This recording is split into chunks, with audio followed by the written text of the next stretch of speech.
تنميل الدراع اهو. كل الحته اللي بتنمل، بالذات الناس اللي بتنمل هنا. ماشي، هشرح لك 3 اعصاب. لو انت بتنمل في الصباعين دول، لو انت بتنمل في ال3 دول، لو انت بتنمل هنا او بتنمل هنا. اشرح لك كده باختصار ايه هما. الفيديو ده طويل شويه بس انا هحاول اختصر يعني. ماشي، عشان اشرح لك ازاي تعمل ايه في مواضيع التنميل دي واحده واحده بالظبط. خلاص، دلوقتي هنتكلم عن الاعصاب او الضفيره العصبيه اللي رايحه دراعي دي بتعدي فين؟ بتعدي هنا في فقرات رقبتي من هنا.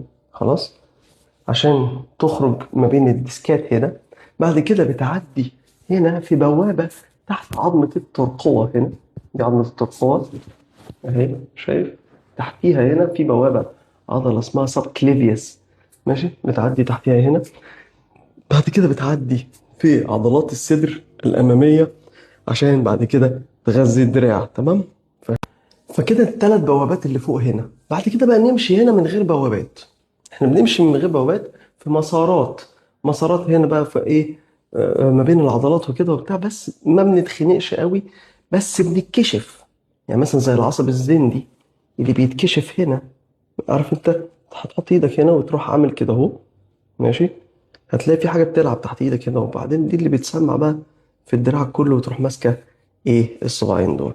فانا لو قاعد على مكتب كتير وساند كوعي هنا، ماشي، العصب الذهني ده ممكن يتخنق هنا، يروح مسمع لي تنميل في الحته في إيه؟ الصباعين دول او الحته دي، او ممكن الصباعين دول بس. بيعدي بقى في بوابه تانية العصب الذهني ده في حته اسمها تانل اوف جوايون، بالفرنساوي يعني جوايون. الجوايون تانل ده ماشي بيعدي، بتبقى حته هنا كده اهو، بيتخنق فيها العصب الذهني ده ينمل الصباعين. فانا لو عندي الصباعين بس منملين من غير بقيه ايدي، يبقى انا اتخنقت هنا في تانل اوف جوايون، افك هنا. طيب لو انا عندي كوعي كله اتخنق بس مش دراعي لفوق، يبقى انا اتخنقت عند كوعي. ماشي، ما هو انا السكه ماشيه من جوه لبره. السكه ماشيه من جوه لبره، انا ماشي من جوه هنا. لو اتخنقت هنا السلكه كلها هتنمل، لو اتخنقت هنا السلكه كلها هتنمل، بس رقبتي مش وجعاني، بس كتفي وجعني. يبقى انا لو كتفي وجعني ودراعي منمل يبقى الخنقه عند الكتف. لكن لو انا رقبتي وجعاني ودراعي منمل يبقى الخنقه عند الرقبه. ماشي، يبقى انا ايه مكان الوجع؟ اول حاجه عندي مكان وجع ومكان تنميل. مكان وجع ومكان تنميل. خلاص، انا عندي مكان وجع هنا والصباعين دول منملين، يبقى تانل اوف جوايون. لكن لو انا عندي وجع في كوعي وده منمل، يبقى المشكله الخنقه هنا في حاجه اسمها الكيوبيتال تانل. ما علينا نلاقي حته هنا مخنوق فيها العصب الزندي وهو اللي منمل لي دراعي. لكن لو انا بقى كتفي وجعني وبعدين دراعي منمل، يبقى عندي الخنقه هنا عند عضلات الصدر هنا. هتلاقي الناس المدخنين يجي يقول لي دكتور دي وجعاني. فانا هنا حسب مكان الاختناق وحسب مكان التوزيع بتاعت العصب افهمها. ماشي، طيب دلوقتي انا بقى عندي عصب تاني خالص اسمه العصب الشعاعي، نازل كده. الناس اللي عندها وجع هنا والخط ده نار، ويجي يمسك هنا اي اي اي اي اي اي اي اي اي اي اي اي اي. ماشي، كل ده وجعني. يبقى الخط ده بتاع العصب الشعاعي. اعمل له ازاي ستريتش؟ عشان افك كنت عامله في فيديو قبل كده ان العصب الشعاعي ده تروح انت ماشي باصص بالجنب كده اهو، وبعدين تعمل نفسك كانك ويتر اللي هو بيقدم اكل في المطاعم. ماشي، جرسون، تعمل نفسك جرسون وتروح ايه مد، تروح انت ايه عامل كده اهو وتبص بعيد. كده انت بتفرد العصب كله الشعاعي من على الدراع كده اهو، بتفرده وتروح عامله كده وتروح باصص بعيد. ماشي، عشان ايه؟ انت بايه بتاخد تيبس، كانك بتاخد تيبس كده، كانك جرسون بتاخد تيبس في مطعم، بتاخد تيبس وبعدين بتروح شايف التيبس دول كام، تروح بعدين تروح واخد تيبس. اهم حاجه بقى بص، وانت بتلف كده اهو بتنزل دراعك ده لتحت، عملت كده عملت كده. ماشي، تروح باص بعيد كده، انت فردت العصب جامد على طول. وبعدين تروح باص كده، وبعدين كده، وبعدين تروح باص كده، وبعدين كده، وانت تروح بص كده. كده انت بتحرك العصب الشعاعي ده اللي هو ايه، قعدنا نشاور على الخط بتاعه. طيب انا اسف معلش، ممكن نرجع للعصب الزندي تاني برضو؟ ماشي.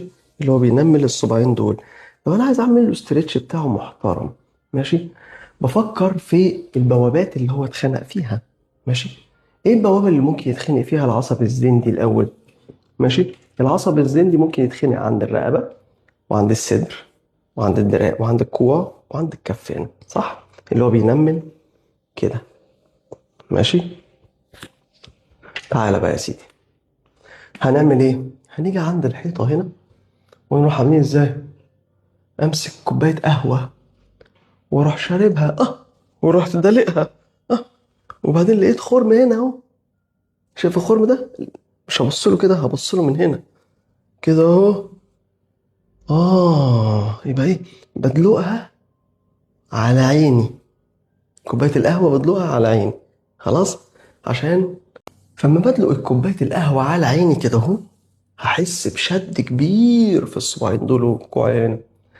يا سلام بقى لو انا راجل فاهم بقى. هو جاي من رقبتي ورايح لايه؟ صباعيني دول اهو. ورحت بقى معلق كوعي هنا عشان افتح البوابة اللي هنا. شايف البوابة اللي هنا دي؟ افتحها. خلاص. وجايب صباعيني دول فاردهم لورا كده لان هو واصل الصباعين. اه. شايف الاسترتش عامل ازاي؟ فردت ايه بقى؟ فردت عند من اول هنا، او ابقى واقف في حتة من غير ما اعمل الاسترتش على الحيطة. اعمل كده اهو، واعمل كده، كده اهو، كده، كده اهو، اهو كده. تمام. واكرر كتير 3 4 مليار مرة في اليوم عشان العصب يفك. واصبر 3 اسابيع العصب ما بيسامحش بسهولة. اما بقى عصبنا التالت النهاردة وهو العصب الاوسط، الميديان نيرف.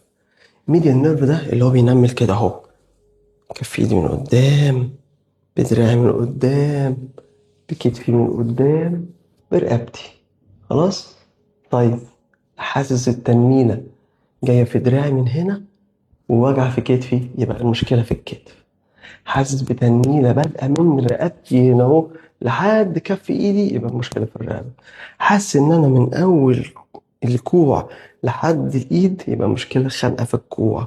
حاسس ان المشكلة من هنا او كف ايدي بس اللي منمل، يبقى المشكلة هنا بادئة من الكف. ماشي. طب لو بدأ من الكف، عايز اعرف هو مخنوق هنا ولا لا. هروح اعمل حاجه اسمها فالن تيست اهو. اعمل كده اهو، توت عنخ امون حتشبسوت اهو. عملت كده. التيست بتاع حتشبسوت ده اسمه فالن تيست. تيست كده بيقعد يشد على العصب الاوسط من جدره في الايد هنا، وافضل مستني كده اهو. لو بعد دقيقه لقيت كف ايدي نمل، يبقى انت مخنوق هنا يا معلم. عملت كده ما نملش، بس ضغطت هنا شوية وفضلت دايس، راح منمل. يبقى مشكلتي في كوعي. وبعدين جايب لي من كوعي لحد هنا، يبقى اهو كده. ده اكيد كده من كف ايدي فالن تيست او ريفرس فالن. اروح اعمل كده اهو. ماشي. واستنى دقيقة، الضغط هنا نمل كف ايدي.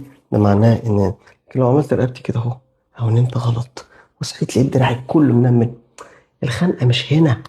الخنقة مش هنا. طيب لو الخنقة هنا، هنعمل استرتشات كده اهو كتير قوي قوي قوي. كل ما تكتر من الاسترتش ده وكل ما تسند ايدك كده تقعد تعمل كده، كل ما افضل اعمل كده اهو واحط ايدي كده اهو. ماشي. اكف ايدي اهو، واروح حاطط ايدي كده وبعدين الففها لورا، صوابعي بصت لورا. خلاص. واروح ساند عليه وارجع لورا كده اهو. يا على الاسترتش القوي، يا على الاسترتش الجميل اللي فرد لي كف ايدي من هنا كويس عشان يفك الضغط على العصب الاوسط في كف الايد في الرزغ. او مثلا يا سلام لو جيت على حيطه. ماشي. رحت عامل كده اهو، ها، كده اهو. ورحت دايس قارص بكف ايدي هنا جوه عليه، وافضل مستني. الله، استرتش جميل عمال يفك العصب من هنا. خلاص. لا بس انا عندي وجع في كتفي ومسمع بتنميل في دراعي كله، يبقى هعمل ده. خلصت ده اروح اعمل ده، افتح صدري من قدام، الضفيرة العصبية اللي معدية من صدري برضو يتشال الزنق من عليها. لا ده من لا ده من رقبتي يا باشا، لا ده انا من رقبتي التنميل جاي. اروح اعمل كده اهو، خلصت، واروح اعمل كده اهو لقدام، فتحت الصدر البوابة، واروح اعمل كده اهو. الله، الله يا بلادنا الله. يبقى انا كفي، بس اهم حاجة الزاوية دي، الزاوية دي بفرده هنا كده، افتح هنا. الله يا بلادنا الله، يا سلام. تقعد تثبت في الوضع ده 10 ثواني 15 ثانية، وتكرر كتير. العصب محتاج زن. ادي قلنا العصب الاوسط اللي بينمل هنا، العصب الزندي اللي بينمل دول، العصب الشعاعي اللي بينمل هنا. قلت لك على استرتشاتهم، قلت لك ازاي تختبرهم لنفسك. اظن لو عندك الحاجات دي مش محتاج تجيلي، ماشي؟ بس ادعوا لي، ادعوا لي والنبي، ادعوا لي عشان دي معلومات قيمة. يعني ادعوا لي، ادعوا لي، يلا، هذا والله اعلم.